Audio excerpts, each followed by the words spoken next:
देखिए, आज हम बात कर रहे हैं कुंडली मेलापक के बारे में, यानी विवाह के पहले जो लड़के और लड़की की कुंडली मिलाई जाती है उस बारे में समझने का प्रयास कर रहे हैं।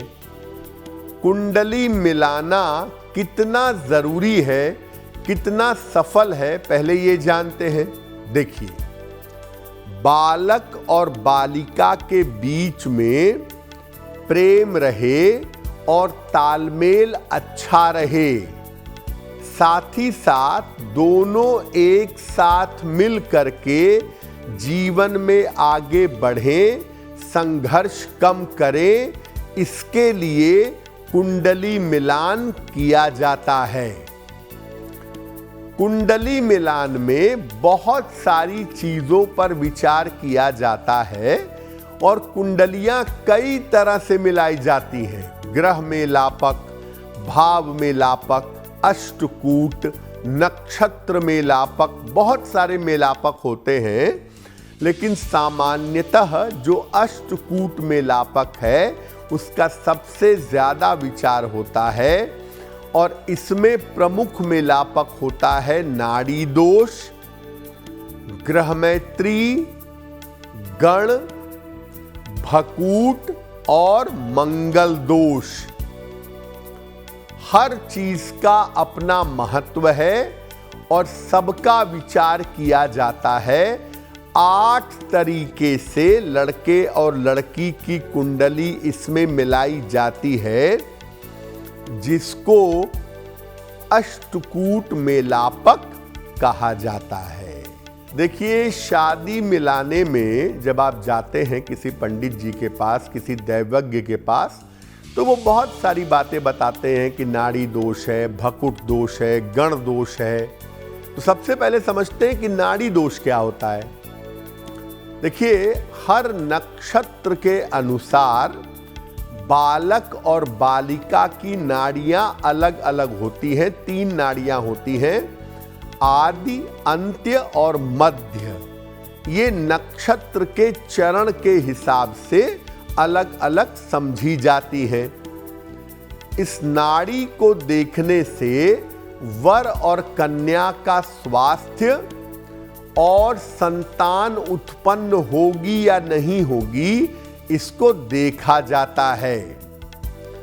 अगर वर और कन्या की नाड़ी एक हो गई, दोनों की नाड़ी अंत्य है या दोनों की नाड़ी मध्य है, तो स्वास्थ्य की समस्या और संतान होने में समस्या हो सकती है।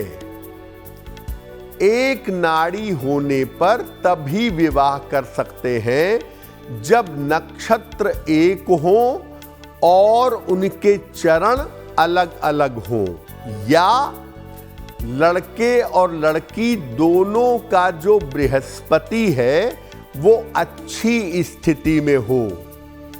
अगर ऐसा है तो नाड़ी दोष होने पर भी विवाह किया जा सकता है।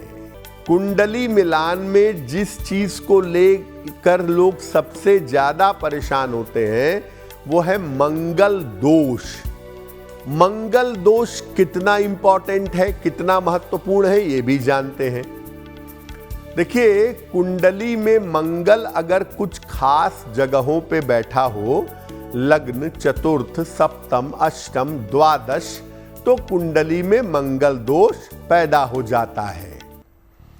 कुंडली में पहले, चौथे, 7वें, 8वें और 12वें स्थान में मंगल हो तो कुंडली मांगलिक हो जाती है।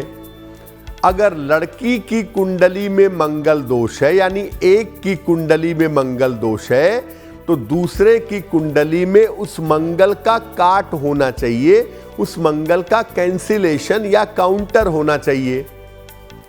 अगर एक मंगली नहीं है और दूसरा मांगलिक है और पहले का मंगल ज्यादा निगेटिव है, तो कभी कभी मंगल दोष इतना खतरनाक हो जाता है कि दोनों के जीवन के लिए संकट पैदा कर सकता है या दोनों व्यक्तियों में तालमेल बिगाड़ सकता है। अगर कुंडली में मंगल दोष है तो इसको शांत करना चाहिए। अगर कुंडली में दोनों में मंगल दोष है तो बात खत्म, मंगल कैंसिल हो गया। लेकिन एक में मंगल है, एक में मंगल नहीं है और आप शादी करना चाहते हैं तो मंगल की शांति करवाइए। जिसकी कुंडली में मंगल दोष है वो हनुमान जी की पूजा करेगा, मंगलवार का उपवास रखेगा और सुंदर कांड का पाठ करेगा। अगर जिसकी कुंडली में मंगल दोष है वो ये उपाय करे तो मंगल दोष का प्रभाव वैवाहिक जीवन पर नहीं पड़ेगा। अब बात करते हैं भकूट की। भकूट के बारे में भी लोग ऐसी ऐसी अद्भुत बातें बताते हैं कि आप सोचते रह जाएंगे कि भैया ये दोष कहां से प्रकट हो गया।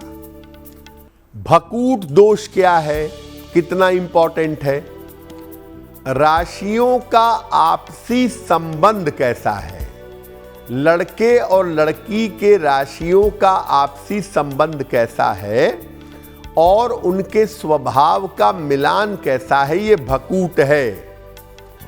अगर कुंडली में भकूट दोष है तो तालमेल में काफी समस्याएं आती हैं।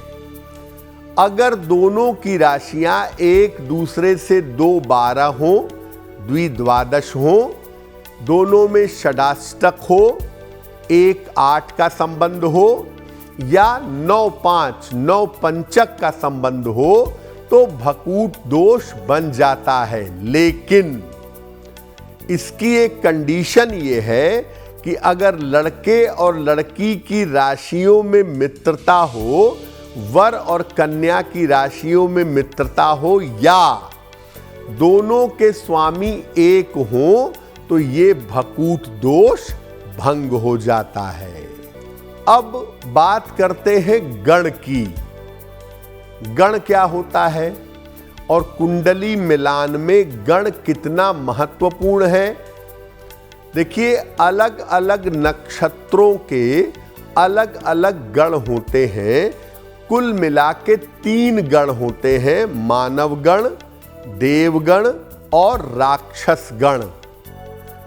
अगर गणों में तालमेल ना हो तो पति पत्नी के बीच में शत्रुता पैदा हो सकती है।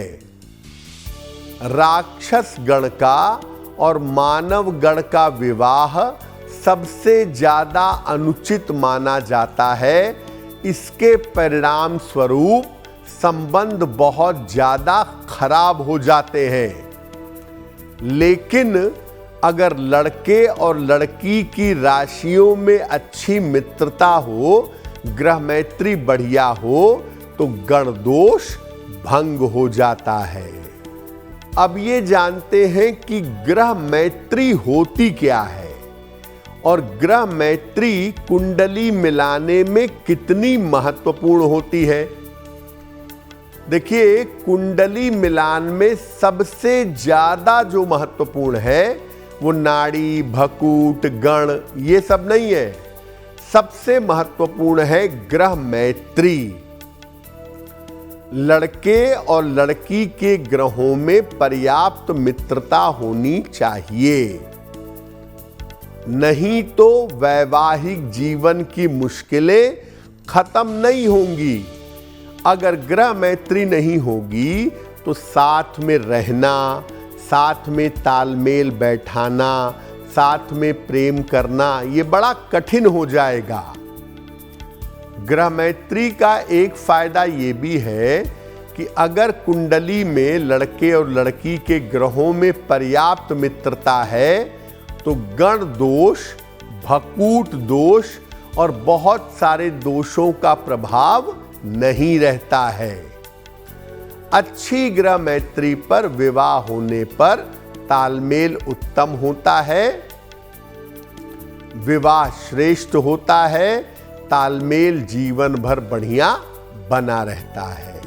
अगर आप मुझसे जुड़ करके अपनी समस्याओं का समाधान चाहते हैं और चाहते हैं कि आपकी समस्याओं को ज्योतिष के माध्यम से सुलझाया जाए तो आप हमसे संपर्क कर सकते हैं, जुड़ सकते हैं एस्ट्रो तक पर।